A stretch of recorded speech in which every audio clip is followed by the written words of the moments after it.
नमस्कार दोस्तों, मैं सौरभ एक्सेल की वीडियो में आपका स्वागत करता हूं। इस वीडियो में आपको पिवट चार्ट के बारे में बताऊंगा। जैसा कि आपने मेरी पिछली वीडियो देखी होगी, वहां पर मैंने आपको पिवट टेबल के बारे में बताया था। तो पिवट टेबल तो आप सीख चुके होंगे। अब हम बात करेंगे पिवट चार्ट की। तो चलते हैं हम अपनी एक्सेल सीट पर और वहाँ इसका यूज करके देखते हैं। तो ये मेरी एक्सेल की सीट है। आप देखेंगे यहाँ पर मैंने एक डेटाबेस क्रिएट किया हुआ है। ये एग्जाम्पल आप मेरी पिछली वीडियो में देख चुके होंगे, जहाँ पर मैंने आपको पिवट टेबल के बारे में बताया था। तो इसी एग्जाम्पल को लेके हम पिवट चार्ट के बारे में सीखते हैं। तो पिवट टेबल और पिवट चार्ट सेम जगह पर होते हैं। उसके लिए आप अपने रिविन पर जाएंगे। यहाँ पर देखेंगे आप इंसर्ट टैब आ रहा है। इंसर्ट टैब पे फर्स्ट ऑप्शन आपका आ रहा है पिवट टेबल का। आप इस एरो पे क्लिक करेंगे तो आप देखेंगे यहाँ पर दो ऑप्शन आ रहे होंगे। एक आ रहा है पिवट टेबल। तो पिवट टेबल तो मैं आपको बता चुका हूँ। अब बात करेंगे पिवट चार्ट। तो आप पिवट चार्ट पे क्लिक करेंगे तो सेम पिवट टेबल की तरह यहाँ पर भी एक डायलॉग बॉक्स ओपन होता है। फर्स्ट ऑप्शन कह रहा है कि आप अपनी जो भी आपका टेबल है उसको यहाँ पर सिलेक्ट कीजिए। तो आप सिलेक्ट कर सकते हैं माउस से। ऑलरेडी हमारी सिलेक्ट होके आ रही है, लेकिन मैं फिर भी कर लेता हूँ। तो मैं अपने माउस से इसको सिलेक्ट कर सकता हूँ, इस पूरी रेंज को। उसके बाद यहाँ पर आप देखेंगे यहाँ पर दो ऑप्शन आ रहे हैं। एक ऑप्शन आ रहा है कि आप अपनी पिवट चार्ट को न्यू वर्कशीट पर बना सकते हैं, और दूसरा आ रहा है कि जो आपकी इस टाइम आप जिस वर्कशीट पर काम कर रहे हो उसी पर ही। तो मैं न्यू वर्कशीट चाहूँगा और ओके करूँगा। तो देखेंगे आप यहाँ पर हमारे नई वर्कशीट पर पिवट चार्ट के लिए बहुत सारे ऑप्शन आ गए हैं। ठीक है, चलो मैं इससे पहले अपने रिविन को थोड़ा छुपा देता हूँ, हिडन कर देता हूँ। उसके लिए आप कंट्रोल F1 दबाएंगे तो ये हिडन हो जाएगा। अब देखिएगा, अब पूरी तरह से ये सामने आ गया है। आप यहाँ पर देखेंगे, यहाँ पर हमारी टेबल क्रिएट होगी।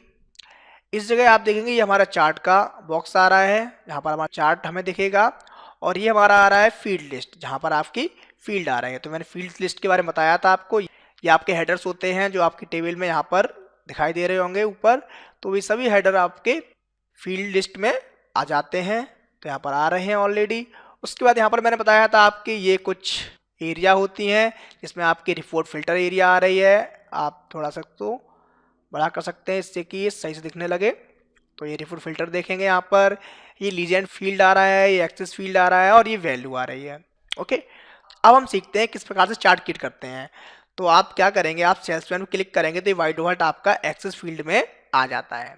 ठीक है, उसके बाद आप जैसे कि नोकिया पे क्लिक करते हैं तो नोकिया आपका वैल्यू में आ गया। जैसे आपने नोकिया पे क्लिक किया तो यहाँ पर क्या हुआ देखेंगे, यहाँ पर चार्ट क्रिएट होके आ गया है और आपकी टेबल भी क्रिएट होके आ गई है। ठीक है, अब यहाँ पर देखेंगे जितने भी बंदे हैं हमारे उस एग्जाम्पल में, उन सभी की लिस्ट आ गई है, और उन्होंने कितने मोबाइल सेल किए हैं उसकी लिस्ट आ गई है। और यहाँ पर ग्रांड टोटल भी करके दे दिया है, कितने मोबाइल सेल हुए हैं नोकिया के। उसी के हिसाब से यहाँ पर हमारा चार्ट भी क्रिएट हो गया। अगर आप ऐसे ना देखना चाहें तो आप ऐसे देख सकते हैं कि किस किस बंदों ने कितने कितने मोबाइल सेल किए हैं। आप इस चार्ट को थोड़ा सा बड़ा भी कर सकते हैं, आप इसको मूव भी कर सकते हैं। तो मैं मूव भी कर सकता हूं इसको। ओके, अब आपको सही से दिख रहा होगा।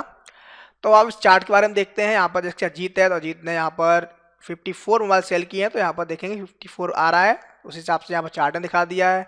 यहाँ पर 58 आलोक, इस प्रकार से यहाँ पर 25 दीपक, इस तरह से यहाँ पर शो हो रहा है। ये आपका लीजेंड होता है। ओके, और ये आपके एक्सेस होते हैं। एक वर्टिकल आपका रहता है, एक हॉरिजॉन्टल रहता है। ये आपका टाइटल आ रहा है। तो आप अगर इसको भी कुछ चेंजिंग करना चाहते हैं तो आपने मेरी पिछली वीडियो देखी होंगी, जहाँ पर मैंने आपको डिज़ाइन के बारे में सब सिखाया था, और लेआउट के बारे में भी सिखाया था, फॉर्मेट के बारे में सिखाया था। यहाँ पर चौथा ऑप्शन आता है एनालाइज। तो एनालाइज के बारे में आपको अपनी वीडियो में बता दूंगा। तो इन सभी को आप उन वीडियो से देखकर सीख सकते हैं। तो मैं यहाँ पर नहीं सिखाऊंगा। अब बात करेंगे आगे हम। तो यहाँ पर देखेंगे आप सेल्समैन को मैंने सेलेक्ट किया तो सेल्समैन यहाँ पर एक्सेस फील्ड में आ रहा है। अगर आप इसको ड्रैग करके यहाँ पर लीजेंड फील्ड में कर देते हैं तो आपके एक्सेस चेंज हो गए हैं। देख रहे हैं ना, यहाँ पर क्या आ रहा है, आपके जितने भी सेल्समैन है उनकी लिस्ट आने लगी है, और यहाँ पर टोटल आ रहा है ना। तो आप प्रत्येक बंदे का देख सकते हैं कितना कितना टोटल आया है। आप यहाँ पर देखेंगे तो टेबल में तो टेबल में आपका ये कॉलम वाइज हो गया है। तो कॉलम वाइज यहाँ पर हमें शो हो रहा है। अब कॉलम वाइज आपको देखने में प्रॉब्लम हो रही है और यहाँ पर भी आपको नहीं अच्छा लगेगा, तो आप इसको रो वाइज करेंगे एक्सेस फील्ड में जाकर। ओके, तो आपको ये सही से दिखाई देगा। ओके, तो मैं सही कर लेता हूँ इसको।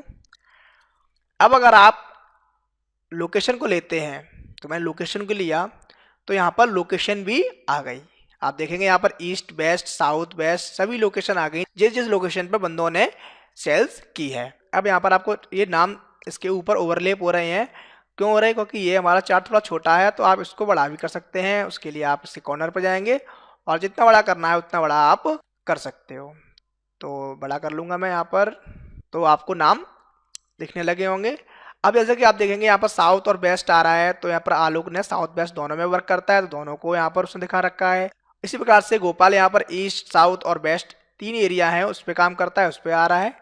इसी प्रकार से राहुल भी आ रहा है, तो आप ऐसे भी देख सकते हो। अब मैं इसको थोड़ा छोटा कर लेता हूँ, तो आप छोटा कर सकते हैं ऐसे, और यहाँ पर इसे मूव कर लेता हूँ। ओके, तो यहाँ पर आप समझ गए होंगे इतना। तो अब मैं यहाँ पर लोकेशन को यहाँ पर इसे हटा देता हूँ, तो उठाने के लिए आप कहीं भी इसे छोड़ दीजिए। अब आप यहाँ पर देखेंगे यहाँ पर सम करके आ रहा है, मतलब कि यहाँ फॉर्मूला क्या लगा हुआ है, सम। वो आपका कहाँ लगता है? वैल्यू पे। अब वैल्यू पे आप कुछ और देखना चाहते हैं, तो यहाँ पर आप जाएंगे और फील्ड सेटिंग पे जाएंगे। अब अगर आप मैक्सिमम देखना चाहते हैं तो मैक्स पे क्लिक कीजिए और ओके कर दीजिए, तो यहाँ पर मैक्सिमम दिखा देगा। अब यहाँ पर 14 मैक्सिमम आ रहा है, तो यहाँ पर 14 ये दे रखा है। तो आप मैक्सिमम वैल्यू को भी देख सकते हैं, किस बंदे ने कितने मोबाइल सबसे ज़्यादा सेल किए हैं वो। अब मैं यहाँ पर सैमसंग में क्लिक करूँगा, तो यहाँ पर सैमसंग भी आ गया ना। तो सैमसंग आप देखेंगे यहाँ पर स्क्रॉल करके, तो सैमसंग को उसने रेड कलर में दे रखा है, तो ये इसके लीजेंड हुए। इसी प्रकार से यहाँ पर आप LG भी लगा सकते हैं, तो LG का भी कलर आ जाएगा। और साथ ही साथ आप इनको सम करा सकते हो, मैक्सिमम करा सकते हो, एवरेज देख सकते हो, वो आप इसकी फील्ड सेटिंग में जाकर कर सकते हो। तो इस वीडियो में आपको इतना ही सिखाऊंगा। नेक्स्ट वीडियो में आपको इसी पिवट चार्ट के एडवांस फंक्शन के बारे में सिखाऊंगा। तो मिलते हैं नेक्स्ट वीडियो में। अगर हमारी पिछली वीडियो देखनी है तो हमारे YouTube चैनल www.youtube.com/learnbywatch पे जाकर देख सकते हैं। साथ ही साथ हमसे कुछ पूछना है तो हमें कमेंट भी कर सकते हैं, और या फिर हमारी वेबसाइट ask.learnbywatch.com पे जाकर पूछ सकते हैं। तो मिलते हैं नई वीडियो में, तब तक के लिए धन्यवाद।